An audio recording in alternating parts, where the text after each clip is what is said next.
Hello and welcome to the Q Today show for May the 25th to May the 29th. I'm Allison Duddy, one of your hosts for this show, and I have the great pleasure of welcoming back Ron Campbell to host with me today, as Mitch is off for a few shows. So welcome back, Ron, and how have you been? Just fine, Allison, and thank you for remembering my name. I'm certainly glad that you could. I'm back from my golf hiatus. Some of the weather wasn't that great, but we've had some great golfing and enjoyed it a lot. I see some neat improvements. We got a backdrop now, and we have these expensive cups that I can drink from. This is excellent. And John is still smiling and keeping us happy here, so I'm glad to be back. I've missed doing this. Good. So golf is still there. Right? No, yeah? no. That golf will never go away. Oh. Coming up in our news, Allison, we're going to have an interview that Nate did with our independent MLA, Bob Simpson. Nate and Bob are going to be discussing natural resources such as forestry, mining, and water. And it's a part one of a series that could go to part 2 or part 3. Great. So we'll be looking at that later on in our program. Great. Thanks, Ron. Before we get into the news, we just want to thank you for watching and remind you that our weekday program runs from Tuesday at 5 p.m. to Friday at 8 a.m. and our weekend show from Friday at 5 p.m. till Tuesday at 8 a.m. And of course, we broadcast every day at 8 a.m., 5 p.m., and 10 p.m. And I see that we're still looking for comments on our program. You bet, always. And you can reach us by email by qtoday@qcatv.ca. And if you'd like some information on how to sponsor us, give Nate a call at 250-992-3650. And as always, we'd like to thank the Caribou Observer for using some of their news stories that are upcoming very shortly. Yes, they are. And remember, we do just give the highlights here on Q Today. So if you want to read the full story on any of the stories that we cover in the news, you can pick up your copy of the Quesnel Caribou Observer. So now over to Ron for some news. Thank you, Allison. To start off with, at a recent council meeting, a letter was received from West Fraser Mills in regards to safety policies. They were indicating in their letter that their safety policies are up to par and that they are taking steps to prevent any future accidents such as taking place at Burns Lake and Prince George. Key to preventing such accidents lies with their employees, said Hank Ketchum, who is the CEO for West Fraser Mills. Councillor Thapar stated that the letter should be sent to WorkSafe BC asking why there is no requirements for dust collection systems in the various mills. This was endorsed also by Councillor Cave, who works in a mill. And WorkSafe BC is still conducting an investigation into the mill fires that took place at Burns Lake and Prince George. For those of you who want the latest information, you can refer to their webpage, www.worksafebc.com. Allison, over to you now. Thank you, Ron. Man, what a crew we are, eh? All right, well, despite School District 28 predicting a drop in enrollment resulting in a budget shortfall of approximately $296,000, School District 28 has balanced the budget.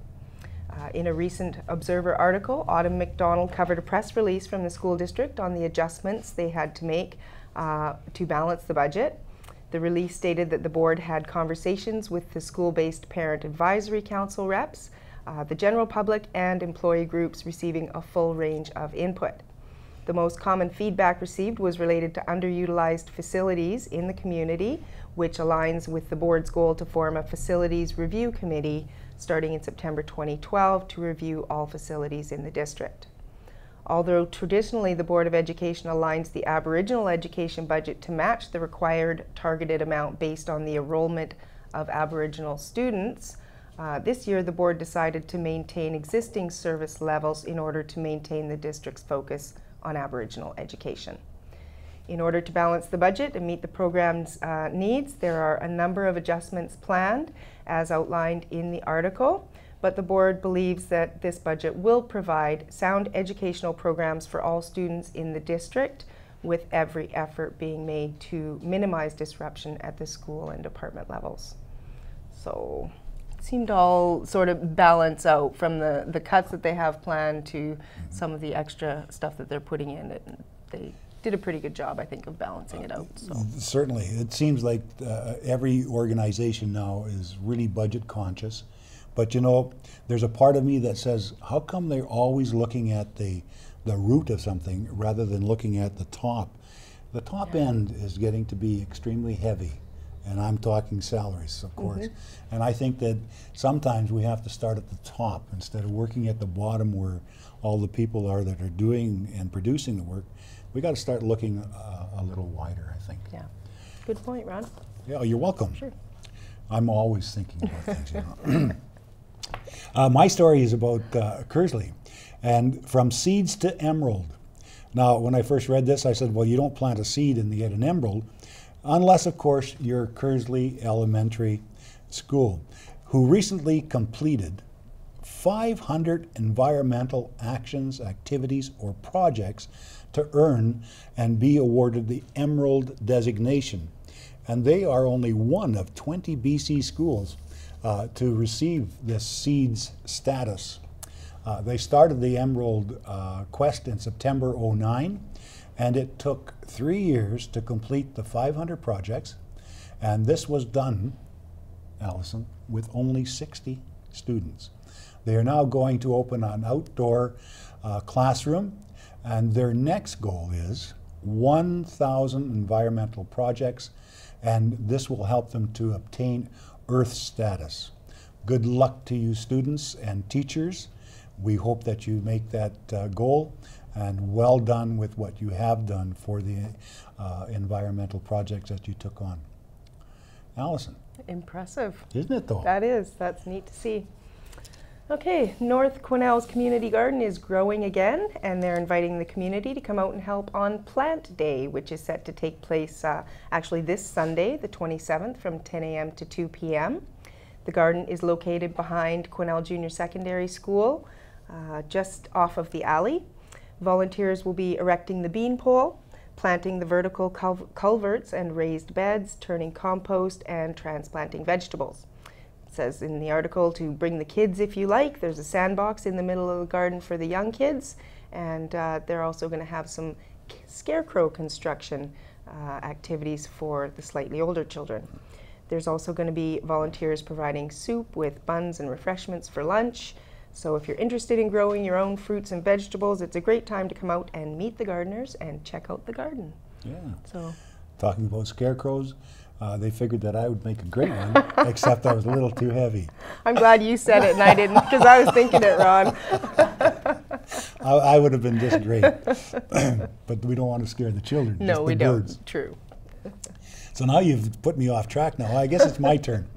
From veteran educator and accomplished kayaker, from someone who enjoyed camping, photography, her life is now consumed by writing. Lynn Welch has published 2 books. One is called The Strength of an Eagle, and the other is Half Truth and Total Lies. And the first one is about a teacher's survival, and the second one talks about the plays of weaknesses in everyone, and particularly to 3 teachers and administrators that a murderer has his sights on. So this is very interesting. Who is this person that writes books that are very dark and violent and have sexual aspects that have shocked those who know her? And Lynn says that the books are a far cry from her gentle teacher image. She has 3 more books in her mind and can't wait to start on them. And to access the books that she has written, you can turn to, I should say, first you can contact Friesen Press Bookstore, or go online to the ebook, Amazon and/or Kobo, and the author's website, lynnweech.com, and in bookstores. And we wish her much success in her books. And that one about the murder and so forth has me intrigued already. Sounds like a good one, eh? All right, moving along, I've got a few brief stories in the news for you. First, the Quesnel Lions Club has received the results of their community betterment questionnaire that was distributed throughout the community during the month of March. And according to the responses, out of 8 areas of community life, healthcare ranked the highest. Specifically, housing for groups in need was seen as tremendously important, as was developing a seniors project. They then looked at their capacity to help and decided that these issues might be combined. And at last week's meeting, a motion to embark on a housing project was approved enthusiastically by the Lions.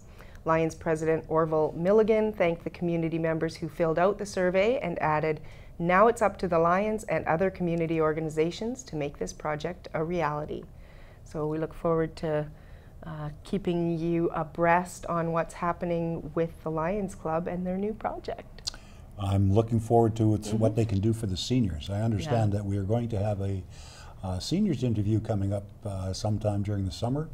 And I attended the last seniors get-together, and at that seniors get-together, all of the people from the Northern Health were there, the CEO and our local supervisor, and they're on side with trying to get things better for us. But again, what do we come up with is money.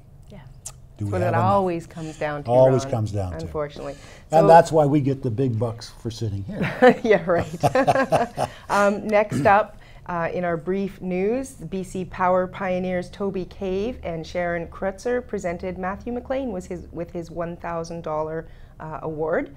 Matthew was selected out of 8 applicants because of his outstanding commitment to volunteering.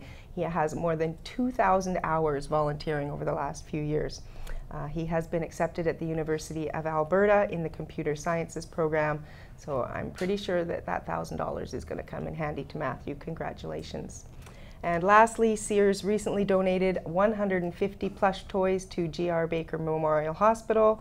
The toys will be given to children that are attending appointments there. And the photo that we've got is of Karen Keys, critical care clinical practice leader. And in the center is Oksana Nepril standing alongside Keith Hawkins, both of Sears. So good for Sears. Yes, that's a neat idea. Toys always take away the anxiety that children face when they have a health problem. In fact, toys also takes away my fears of the health problems I have. Do you have to get a sucker when you go in and get blood drawn? No, when I go to the dentist, though, I always have to get either gum or a new toothbrush, one or the other. If I don't, I'm very upset. Aww. So, you'd like me to say something about sports? Sure. Okay. Lacrosse. It's a far cry from hockey. It takes on a lot of control and skill to use a stick with a net on the end to catch and throw a ball that is hard as a rock. When I was on Vancouver Island, lacrosse was a very hotbed for lacrosse, and there were some excellent players there. And now it's catching on here in the north, and our Quesnel Crossfire, they unfortunately met with the top team of the PGSLA Thursday, May the 18th, and they lost 17-6. The assault team came out strong and stayed in control of the ball for most of the game. And the loss leaves our team sitting at the bottom of the league with a 5-0 record. Lisa Scott, president of the local lacrosse association, states that the team really needs a coach on the bench. Most teams do, so if any of you that are interested in coaching and especially have an interest in lacrosse, please contact her. And it is an experience that is shared by the spectators and players. It's a positive experience that is served by both the spectators and the players. And the Crossfire's next home game is May 31st, and it's against the Devils. So all of you out there, you sports fans, get out there and support this game that has very fast, and it's a very skillful game, and you'll enjoy it quite a lot. Have you ever played lacrosse? I have not, no. Have you ever taken a lacrosse ball and bounced it? No. You haven't. You're missing out. Well, do tell. That's hard. I don't have one at home, but I used to have one. So what is the ball like? Is it more like a softball, or is it like a tennis ball? It's about the same size as a tennis ball, but it's as hard as a rock, and it bounces something terrible. You take a look at lacrosse and you see the goalies.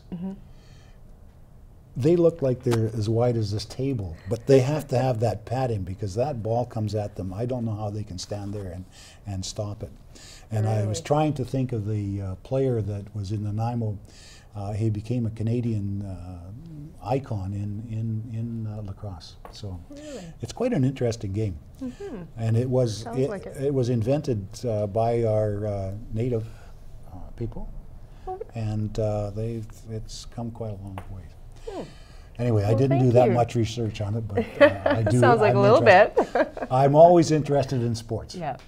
Yes. And especially if golf comes along, I sort of like we didn't know that. have a slight interest in that. Just a slight one. How about swimming? Yes, I used to swim. Okay. Actually, in Nanaimo, they used to have a 10-mile swim to Gabriel Island, and I used to enter that. Really? Yes, really. You'd have to have a boat next to you and stuff like that and so forth. And at the end, you got a silver dollar or something. Frank Ney, who was the mayor of Nanaimo, he started that, and it was a great event. Really? And they don't do it anymore? I don't know if they still do. They used to do it around the time that Vancouver had the bathtub races. Do you remember those? Oh my gosh. Yes. Long time ago, Ron. Well, yeah. You're kind of dating yourself there, I think. Well, it was pretty hard to swim with that stone swimsuit, but I did it. All right, well, moving along in sports, despite a slow start in Kelowna last weekend, the Quesnel Wave Riders Swim Club managed to come out on top. Coach Jarrett Brink commented that he didn't do a lot of coaching. Instead, he had to become a psychologist to help his swimmers think differently. 11-year-old Garnet Curry swam with 14 and 16-year-olds, but despite that, his first races were fast enough to get him into the finals in his age group. Brink played the psychologist, managing to help Curry refocus and set a new personal best, beating his old one by 2 seconds in the finals. His finals also bumped him up into 3rd place overall. Curry has now made what he and Brink refer to as the swimmer's flush, which is getting his AAA times in every freestyle event from 50 meters to 1,500 meters. And in other results, Natasha Hansen topped her own expectations by achieving a AA time in the 50 meter free, as well as making 4 B finals and 3 A finals. And Paige Kovacs came back from a broken arm to post a couple of personal bests in 100 meter backstroke and 50 meter freestyle. Yana Kovacs made finals, but unfortunately had to pull out due to health issues. So overall, a pretty good weekend for the Wave Riders in Kelowna last weekend. I'll tell you, that's nice those are excellent times, and that's good swimming. Definitely. Unfortunately, you asked me about my swimming expertise. I no longer swim, but boy, can I float. As mentioned earlier, Nate had a chance to sit down with Bob Simpson. So let's take a look at Nate in conversation with Bob Simpson. Okay, thanks, Ellison. Thank you, Ron. I'm here with our independent MLA, Bob Simpson. Hi, Bob. Hi, Nate. Good to see you. Thank you very much. It's good to see you, too. And I'm not Vaughn Palmer or anything, but we're down here in Quesnel. You know, what the heck? You're a homeboy. That's all good. Yeah. Okay. So we want to talk, as our topic today, zeroed in on natural resources. Now, that's a big enough topic as it is, but still, we'll talk about the forests, mining, water, and other issues that you might want to bring up. But natural resources is such a large topic, as I said, but it's extremely important. And you have been really working hard in this file for years, you know, both as a person who wrote a forest policy that for the NDP in the past, but then since that time have really kept on and making public pronouncement. Why is not only forestry but natural resources so important to you? Well, it's a great question. One of the things for me is that I got involved in politics around is I don't believe we're living sustainably. I believe that we're not taking into consideration the rights of future generations. And a lot of that revolves around our relationship with the earth and the natural resources we get from the earth. And we can do, there's sustainable resource extraction, forestry, fisheries, agriculture, how we use the soil. And then there's ones that we know the minute we put a shovel in the ground or we poke a hole into the ground, natural gas or minerals or whatever, that are not sustainable over the long haul. We're going to extract those resources and extinguish them. And my belief is that if we do want to get onto a sustainable track, we need to be very clear that we're managing our renewable resources so they truly are renewable, making good, solid management decisions about that, and then that we actually look at our non-renewable resources over a much longer time frame. So the idea, for example, of the Liberal government of opening 9 mines at the same time and expanding X number more and so on, all by 2015, all coming into the market at the same time, to me that's just nonsense. That's absolutely crazy. We don't have the workforce for that. You shouldn't flood the market that way. That's just not smart resource management.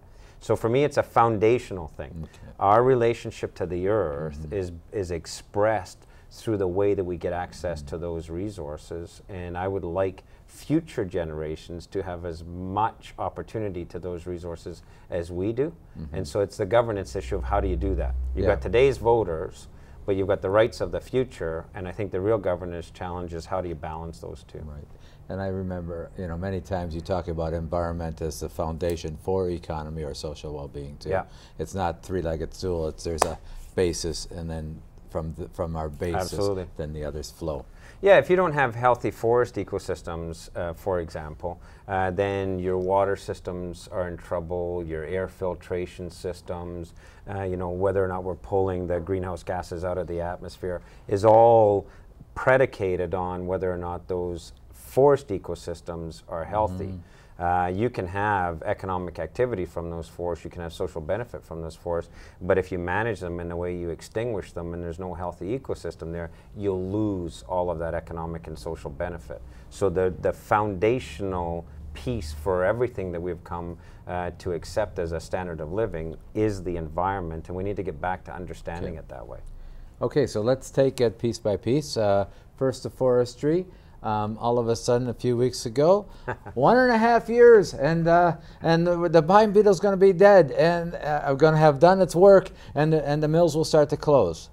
Now, to me, as well as to you, this was no great news. It's something that has been happening. But when you look deeper in the analysis, is it something that you buy that it really is going to be dire in a year and a half, or is there time, or how do you look at it? Well, I mean, one of the first things I did when I was first elected in 2005 was to go to government. I was NDP's forest critic at the time, and to go to the government, Minister Coleman, forest minister at the time, and say, look, it doesn't matter if it's 2 years from now, 8 years from now, 20 years from now. We know at some point, because we've been over harvesting the forest because of the mountain pine beetle, we're going to hit a cliff, and our communities are going to have to get used to a much smaller traditional forest industry because the cut's not going to be there, right?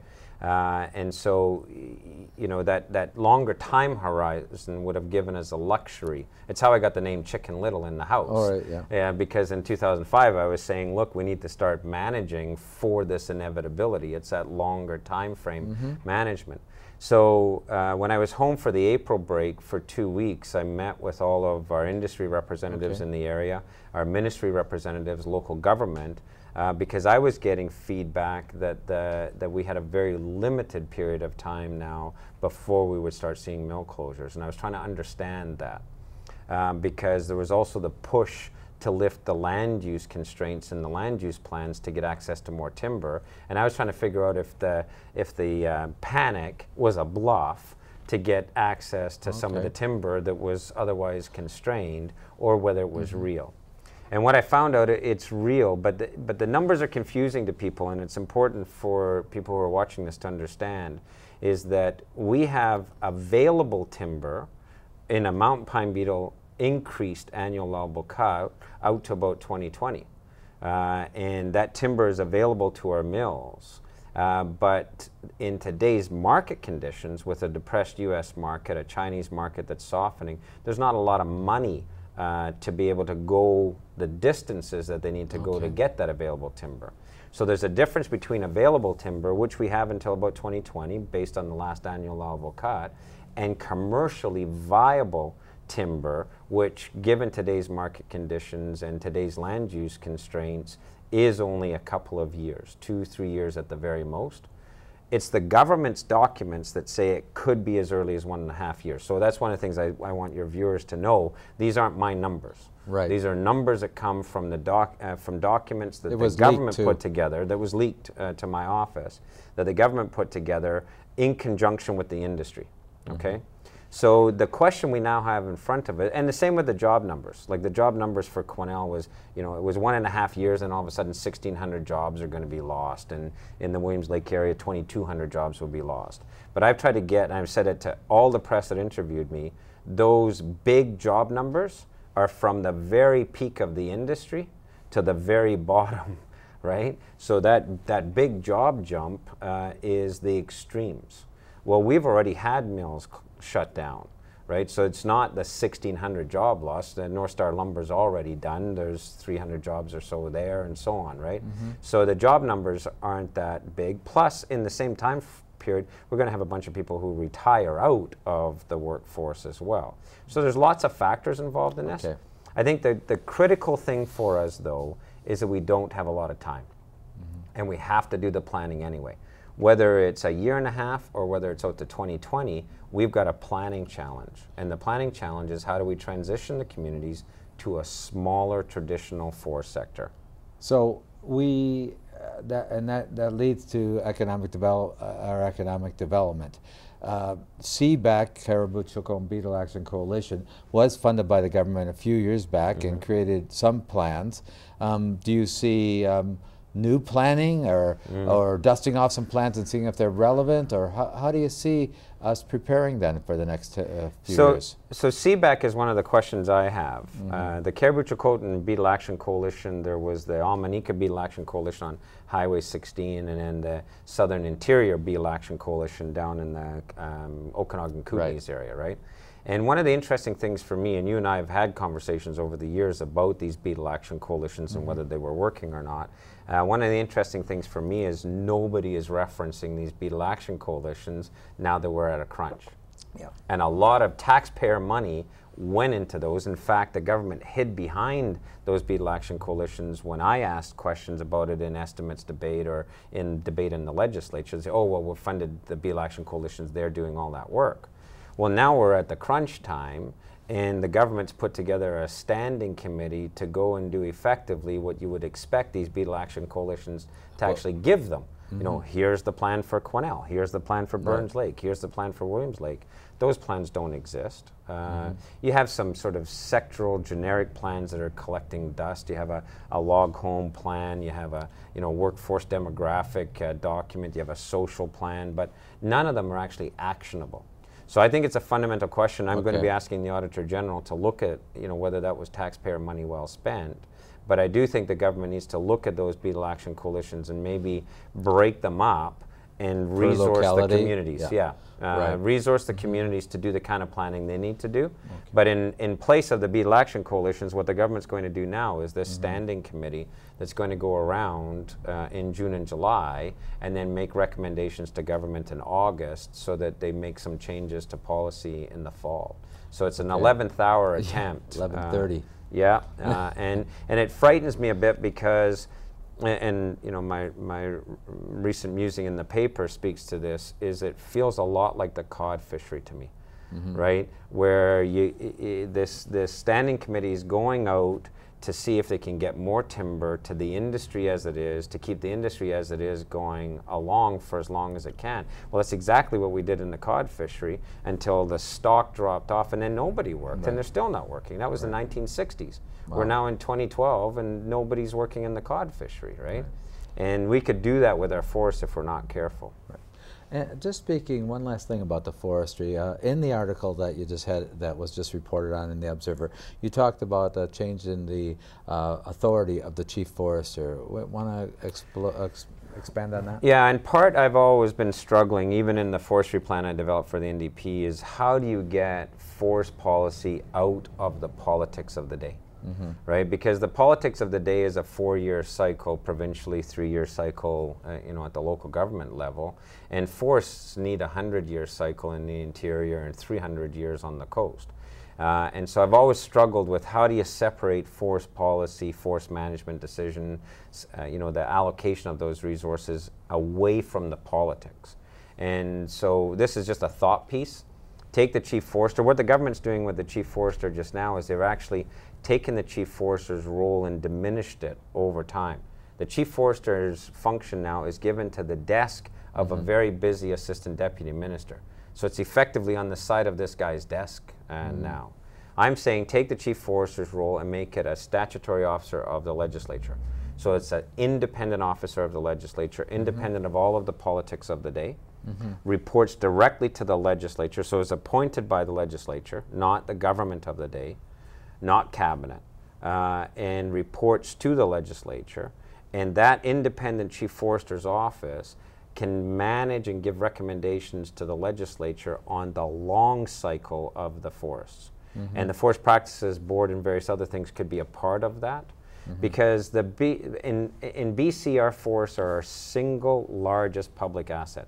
It's $250 billion book value, and it's our largest. We all own that, right? It's our largest public asset, and I don't believe it should belong to a minister of forest who's a politician in a particular cabinet in a particular circumstance. It should be outside of all of that politics and be managed for the longer term. Okay. Okay, we're going to take a little break, and when we come back, we'll be talking about mining and water. Thanks, Nate and Bob. Just a reminder that this is just part 1 of the interview. Bob will be discussing mining and water issues on our next show. Next up, we've got our photo of the day. Our friend Dave Sutton was out last weekend, as he is most, enjoying some of the nice weather. He took these photographs at the farmers market on Saturday. Thanks, as always, for sending those in to us, Dave. It's nice to have that skill, isn't it? It sure is. Yeah. Now on to the Photo of the Week contest. I have the pleasure of announcing this week's winner. And thanks to a sponsorship from the Lung Association of British Columbia, Eric D'Souza will receive a copy of this great golf privilege golf book that we're giving away to each weekly winner in our Photo of the Week contest. The picture is looking south off 26th Road, and it was taken in April. It's a great book, this Golf Privilege Golf Club book. It covers courses all over BC, and it goes as far as Manitoba. Manitoba, Allison, was my home stamping ground. That's where I was born. Yes. So they got some excellent golf courses there, and even some in Washington State. Both Quesnel golf courses are included. The Golf Privilege Club book normally costs $35, so even if you're not a golfer, it would make a great gift, especially to another golfer. We'll be making another draw next week and every week until the end of June. So get your local photos in to us at Q Today at qcatv.ca, and that's the way you have to enter to win. Allison. All right, thanks, Ron. Next up, we're going to take a look at what's happening locally with our community calendar.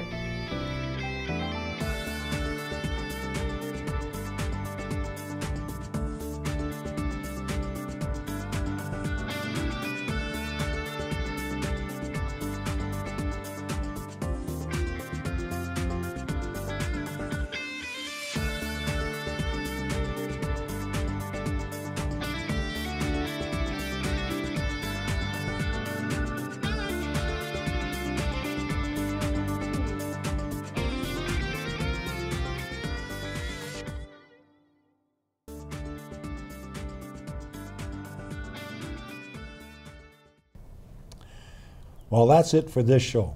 If you would like to give us any feedback or tips on any news that you think we should cover on Q Today, you can contact us by email, qtoday@qcatv.ca.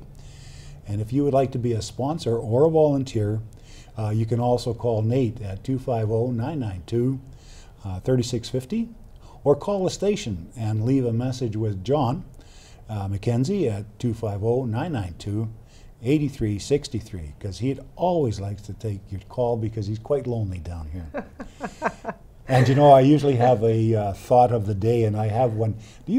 I don't know if you recall, Allison, you're too young, but they used to have this saying, be kind, rewind. It's when we had those VCRs that you had to rewind and stuff like that.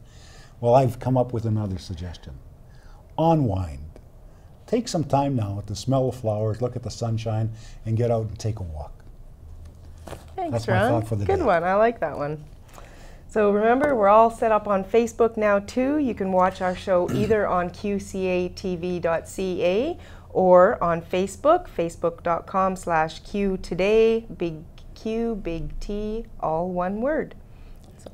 I thought you were going to start getting pumped. I'm so big T, big Q. Rah, rah, Q Today.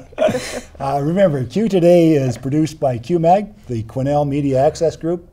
We want to thank you for watching, and remember, the purpose of our show is to get Quesnel talking. Bye for now. Bye for now. We're supposed to do that in unison. Oh well.